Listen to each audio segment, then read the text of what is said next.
आज आम्ही शेतकऱ्यांच्या न्याय हक्कासाठी शेतीमालाला हमीभाव मिळाला पाहिजे आणि दुधाला कमीत कमी 40 रुपये लिटर भाव मिळाला पाहिजे।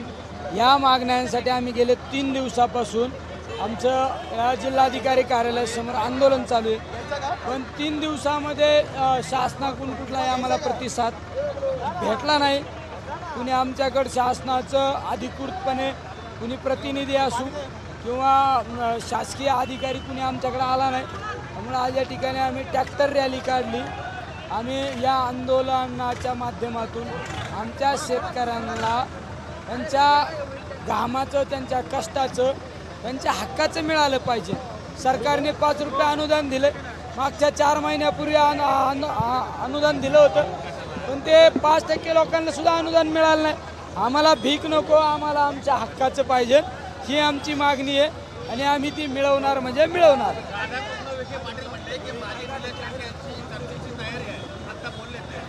दुग्ध विकास मंत्री आमच्याशी चर्चा करीत असताना आमची तयारी आहे ना। शेवट आम्हाला आमच्या सगळ्यात महत्त्वाचं आमचं नातं ज्या शेतकऱ्यांशी, त्या शेतकऱ्यांना न्याय मिळाला पाहिजे, त्या दूध उत्पादकांना न्याय मिळाला पाहिजे, ही आमची भावना आहे। आमची कोणाबरोबर पण बसायची तयारी, शेवट आमच्या शेतकऱ्याला, माझ्या शेतकरी बांधवाला न्याय मिळाला पाहिजे। आज आमचे राष्ट्रवादी पक्षाचे प्रांताध्यक्ष जयंत पाटील साहेब आणि खासदार सुप्रियाताई आज येणार आहे। उद्या शिवसेनेचे नेते संजय राऊत साहेब उद्या येण्याचे चान्सेस आहे। उद्या संध्याकाळी किंवा परवा दिवशी राष्ट्रवादी पक्षाचे सर्वेसर्वा आदरणीय पवार साहेब, संसदेमधील विरोधी पक्षनेते, काँग्रेसचे नेते आदरणीय राहुल गांधी साहेब सुद्धा येण्याच्या मानसिकतेमध्ये आहे।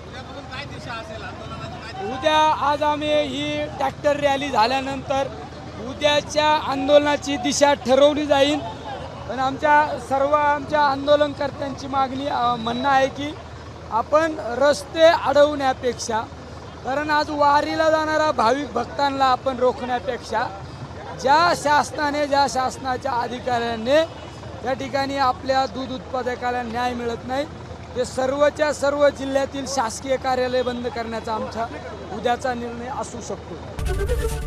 एबीपी माझा, उघडा डोळे बघा नीट।